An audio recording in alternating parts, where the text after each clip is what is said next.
Hello, gamers. Matt Lemke here with Through Gamer Goggles, and well, I guess I have a decision to make. We're going to call this an interview, and not the show that we were going to film. And we're going to put them on the spot then and make them come back. So, all right. That was evil. And we have, well, for those of you that haven't met Josh yet, because we haven't posted any of our events, Josh is one of our new RPG guys, and he's going to be a mini guy. He's actually a Through Gamer Goggles author. And then we have Rawlings from Silvervine Games, and we have Ed from Silvervine Games, and we're going to talk about Silvervine Games. How's that for a surprise? Specifically, we're going to talk about their upcoming release, which I don't even know when it's actually planned to be an actual due date. We kind of do the Bethesda, or Blizzard, it's going to come out when it's done, which isn't the best way to promote it, but... But your fans are loyal. So we're looking at 2015, something No, like that. actually, we're hoping 2013. Unless there's a catastrophe. I think that we can safely say... Well, the world's supposed to end. Well, that's true. Another catastrophe. For people who don't know that you don't make a calendar when you are done with the year. It's like, why are there no 2014 calendars? I don't know. But anyway. The calendar maker died. Nobody's figured it out. Well, I mean, there are still people who follow that religion who are going, no, we don't think the world's going to end. Please listen to us. The world's not going to end. I'm telling you, he had no sons. No one to pick up the trade. That's actually entirely possible. Considering 90% of the Mesoamerican population died from smallpox, I can see that. Yeah, that's not highly possible, actually. Yeah. Mm-hmm. Never thought of that. But anyway. History lesson. Interview. Well, Derail. Silvervine. You get lots of history. Yeah. But anyway, we're going to talk specifically about a new set of rules that they're currently playtesting. And, well, you're not going to get this, but you missed playtesting at Con on the Cob. It's a lot of fun. All right, we're done. So, what are the rules specifically for? I have an idea, but I don't want to blurt anything out and be wrong. Do you want me to field this one, or do you want to field this one? We're doing a few sets of rules. The first is for people who want to play mechanist characters, deal with steam machinery and core machinery, which is like an electrical for the machinery for the world, who want to build tools at like the character level, but also up to vehicle scale. And then we've also designed a set of rules for people who want to play airships, who want to fly and pilot airships and use them in their games. We've tried to make them very socketed and scalable so that essentially a character who is firing a gun at an airship, it's not an out-of-the-question thing that he might actually be able to do damage. It's all using the same system, so they're not separate rule sets. And also to make it very easy to pick up the rules and design an airship in 5 to 10 minutes, or design an item in 5 to 10 minutes, make your rules, and you're done. So it's keeping with the easy thematic Silvervine system of, you get to say what it is, but we want to just give you the rules so you can shell it out and play your own way quickly without having to think too much. Yeah, basic question. I'm having trouble. Do I look at the camera? Do I look at you? I don't care. I feel like we're having the conversation, but I'm also talking to the It tends to work. I mean, I've never actually sat like this in such a small confines with 4 people, but it tends to work out. We look at each other. Okay. But if I look at you, you guys can look at the camera. All right. Bald spot. Well, I have a few, actually. And actually, I actually have a lot of hair right now. Mm-hmm. This is long. And if I may, on top of that, also characters on airships fighting themselves, fighting each other while the airship's in battle, even. Yeah. Yeah, I mean, this is kind of it's a fulfillment of a promise made in the main book that I feel we never really made clear that or maybe even understood that we needed to fulfill. Because as we kept playing within the system, we realized 2 things. People who wanted to be smart and make steampunk stuff, because we say it's a steampunk world, right, had no way to do that. And we kept running up into that problem. And there was also the problem that a lot of times people would want to be on airships or have one, and there was no real way of designing one within a set system. It was kind of on the fly, seat of your pants. and there was no combat system that we had really designed for those scenarios. So it became, okay, so we have characters on an airship, and the airship became a setting. An airship became a piece of scenery, and there was never you're on an airship, which is in and of itself a vehicle, Right. which is what they really are. It became either an environment or like a taxi to go somewhere. Right, exactly. Yeah. So, that really fits with role play. I mean, Yeah. anything beyond that, and you start to enter skirmish. Yeah. Which is the next step for Silvervine. I'm writing those rules. You guys just know that right now.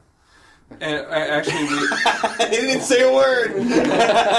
let it breeze by. If someone wants to write for us, we'll talk. absolutely. we are all for getting the word out and getting more people involved and making sure that more people start playing the game. We have been approached actually to use the airship rules for someone who he does his own miniatures models, and we need to now that we're back on a schedule to finish the book, we need to reopen those talks. But it work as the airship rules themselves work very well if you just want like an airship combat system. Mm-hmm. They're still very thematic, so you can do it. We've designed it so it's miniatures based, or if you just want to say, I move into range of the airship, you just keep track of numbers in your head and you're done. You don't have to really think more than that. We've kind of kept that loose so that you're not into the confines of trying to keep track of your altitude and We talked about altitude and then decided that our brains would blow up, and that character players' brains would either really love it if they wanted to play GURPS, or hate us for it if they wanted to play Silvervine. So all I'm going to say is when you get into three-dimensional, it changes everything. And for those that don't understand math well, it really ruins the game. For those that do, they love it, but they pretty much alienate. I tried even just a simple formula of dealing with altitude and based on triangulation, and I'm like, oh my god, this kills gameplay. Well, no, we actually played Firestorm Armada, and we didn't. It's a two-dimensional spaceship game, and we went and was like, this is stupid. So let's make our own sticks for taking them. So we actually designed sticks for holding these 12-inch models up on the side of the base, so they could elevate, go up different elevations, and we just did it with straight measurement. And we're like, okay, we understand why this is two-dimensional. We'll accept it because even that's a pain, and that's pretty simple.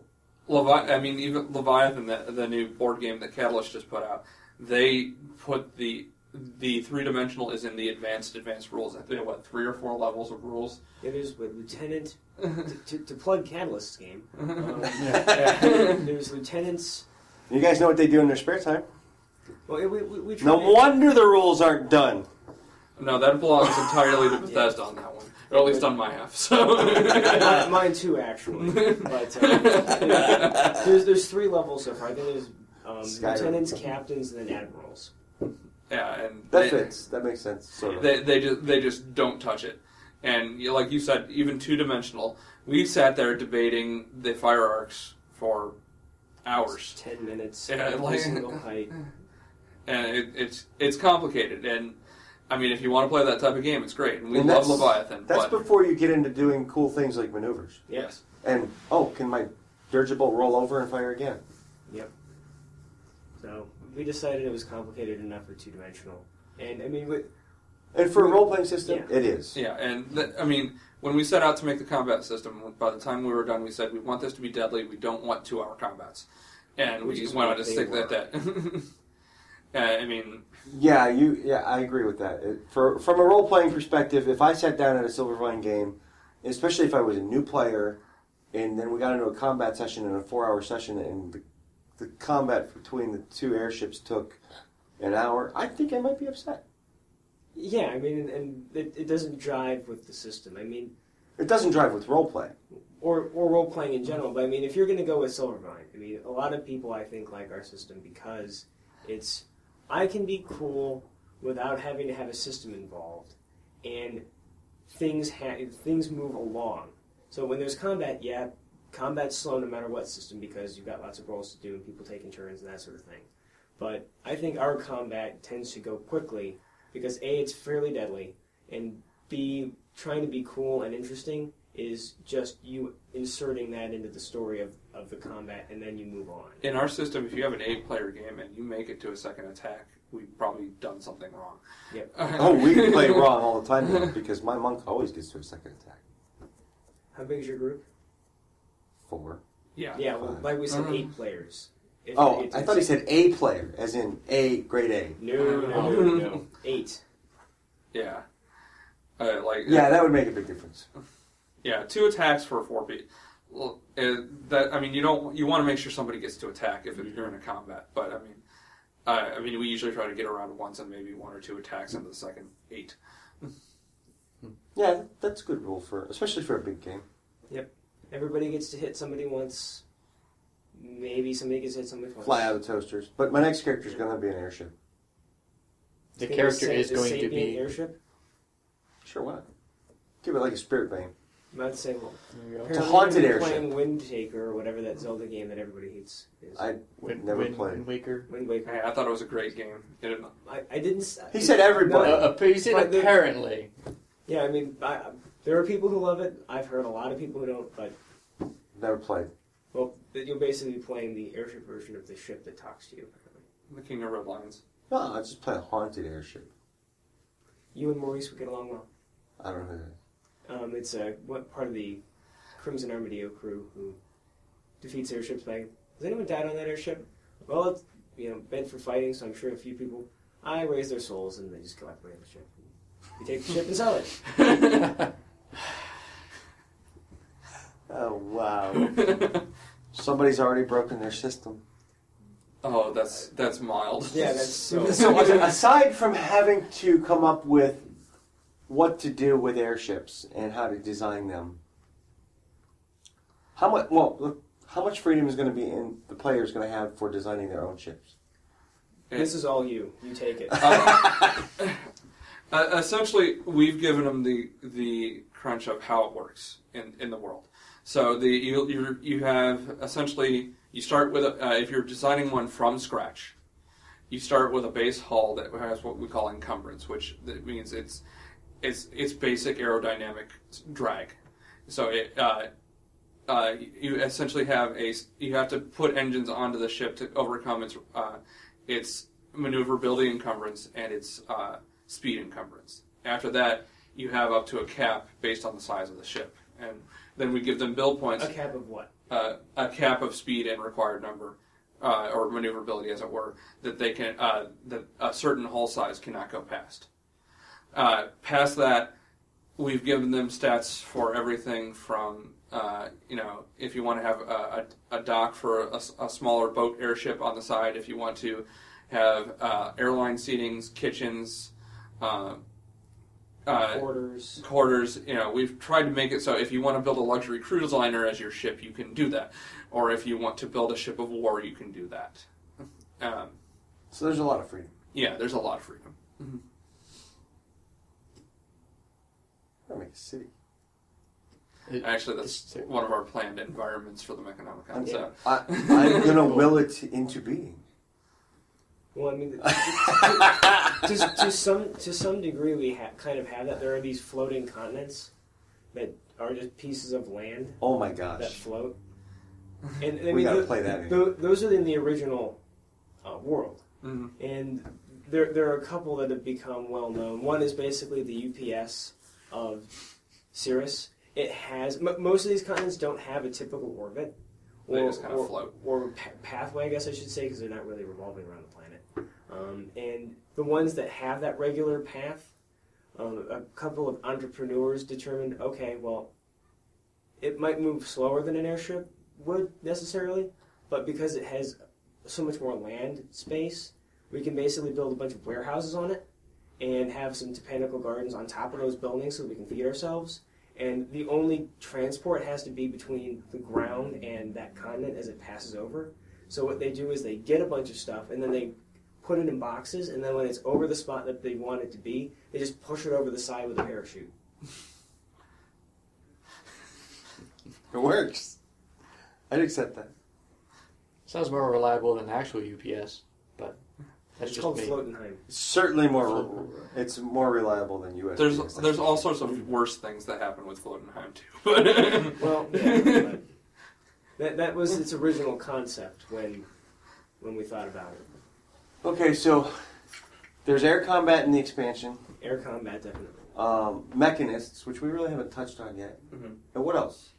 We're gonna put just a lot of we're negotiating with the world creator on one aspect, which is siege suits, which are the giant robots of dwarves that are mystical, near holy relics, and if you think to the anime versions of it, if normal robotic suits are mobile suits, then siege suits are Gundams. They're just unstoppable machines.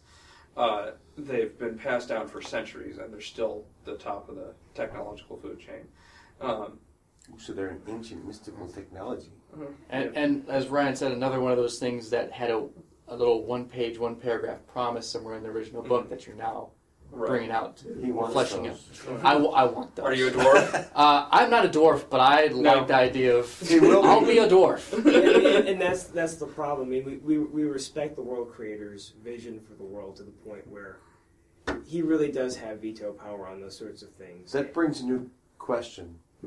Because I thought everybody who was involved with the origins of the game was in the company. He is. Okay. He doesn't do a lot of writing. He's in another state. He's a priest, and he has two So it's kids. the other guy that I don't remember the face of. Probably. Yeah. Well, there were 4 of you last year. Yeah, he was the one who wasn't here. Actually, he was. Wasn't that here? Yeah, it was Alec. It was Alec that wasn't. Sorry. Yeah, he I didn't know there was wasn't 5. here. I thought there was Yeah. only 4. No, there's I thought five. There's 5 of us. But Matt's the world creator.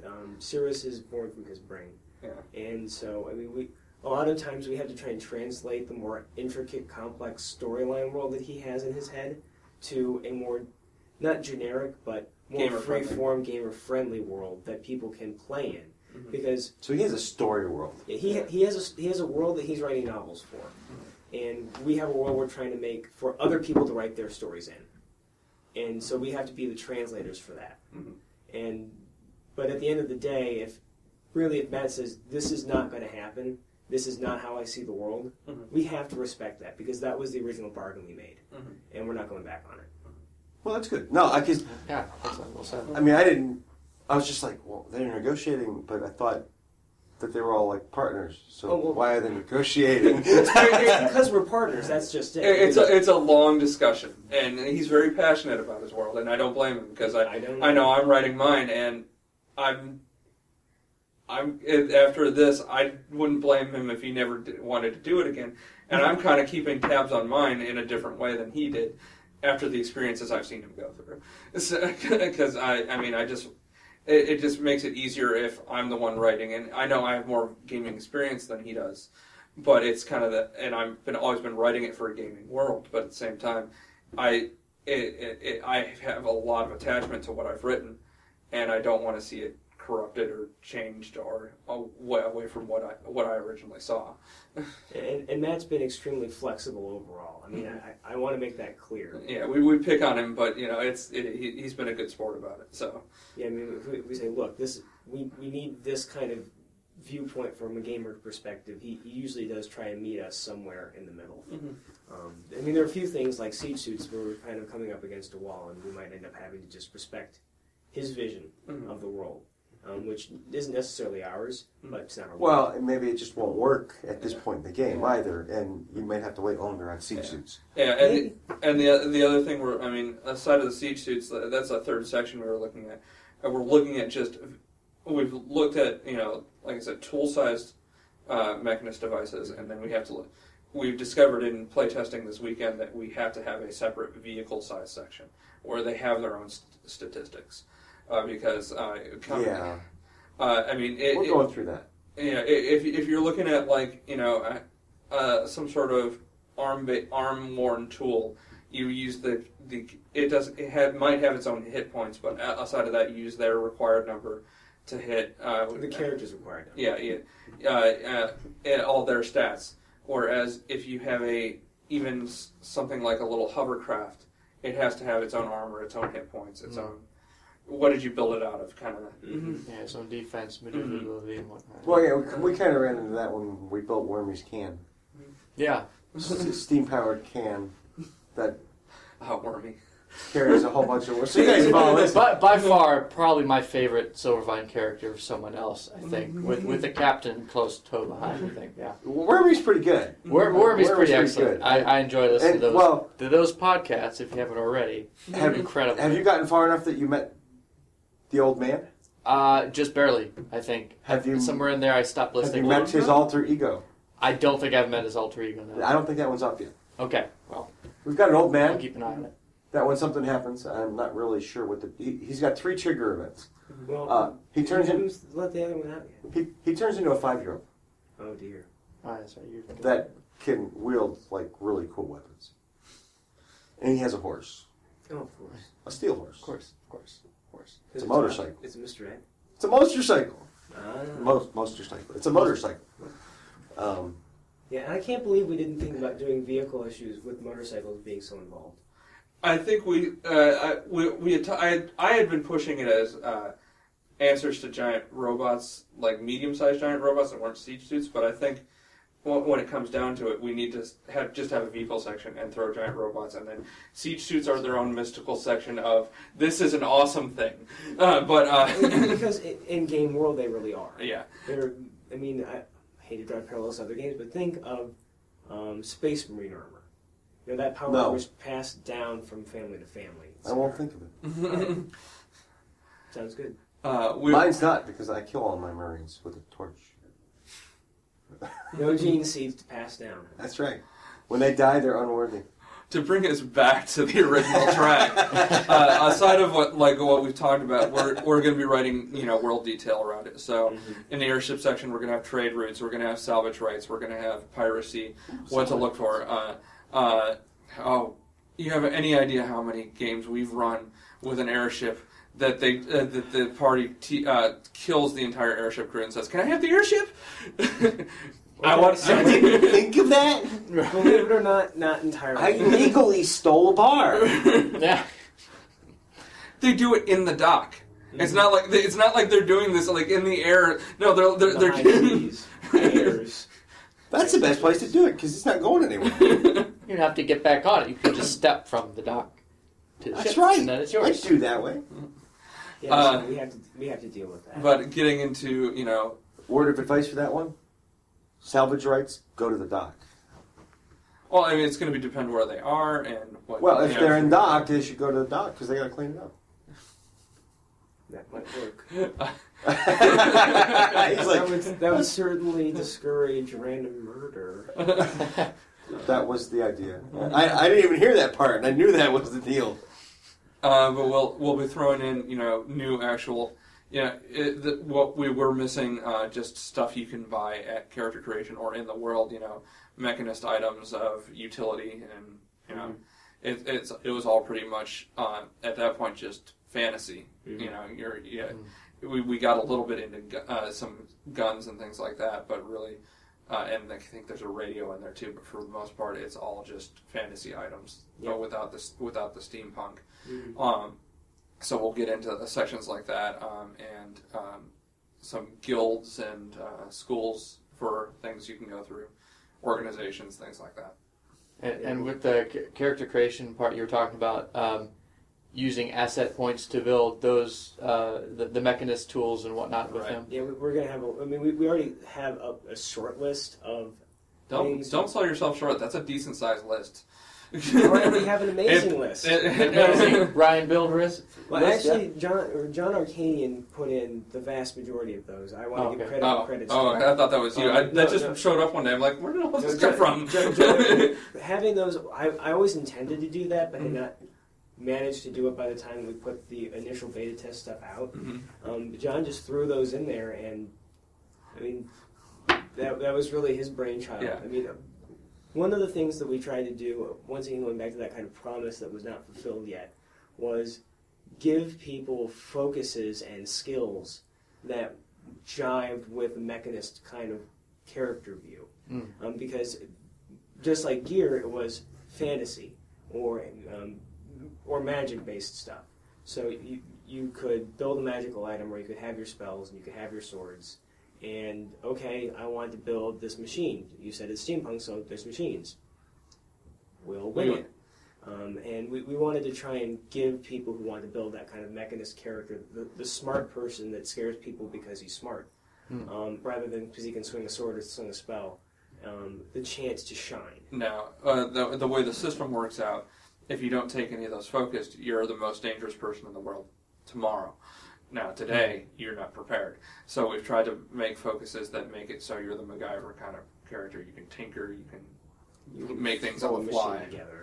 That's very cool. So without them, a character would be able to make those certain things. It takes a while. If you're building, you're building. Like some of the focuses are, like I said, tinkering or sabotaging, or there's one that lets you build it just says a mechanist weapon.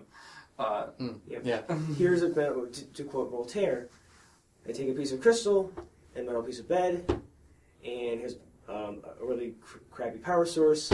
I have an energy gun for the next 3 attacks. And if you put some other stuff with it, it can be ridiculous. Yeah. And those are the kinds of things that fantasy characters and Magic user characters could do with what we had before. That now a person who wants to play an educated, smart guy on the fly can do, which they couldn't do before. I don't know. Old Man pulled it off pretty well.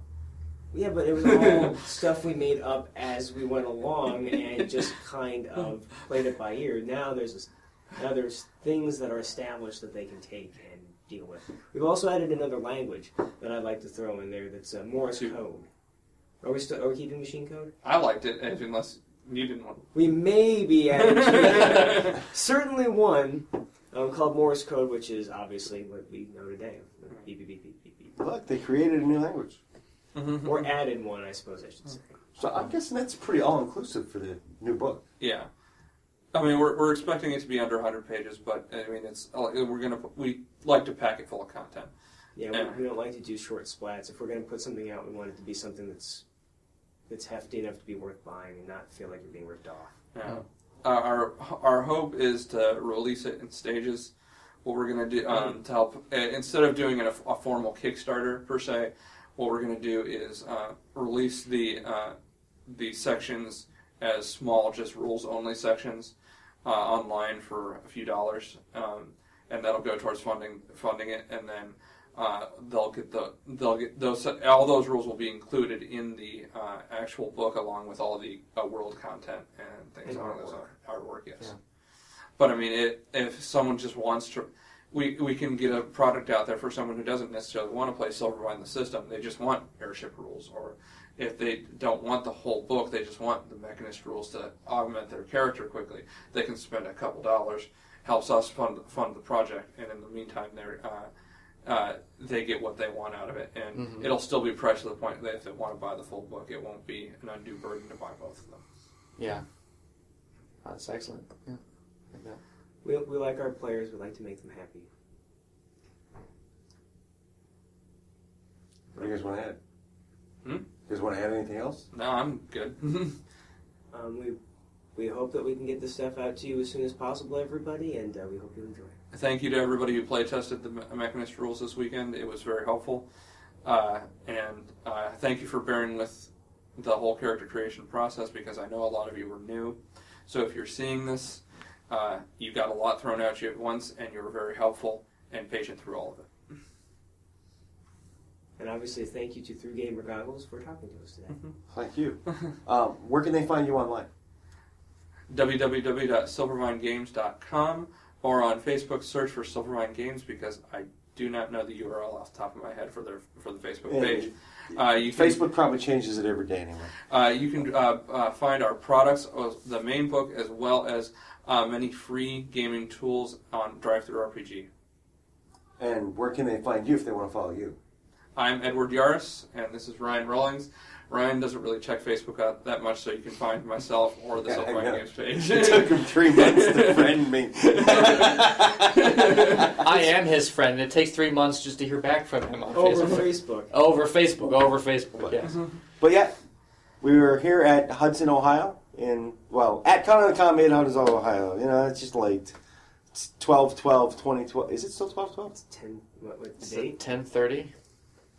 Oh, the date is 10. Hey, 10 I went 10. home last night at 12. 3, and I was back here at 7. It's late. This guy. It's late. I don't disagree. No, 10:30 is actually really early.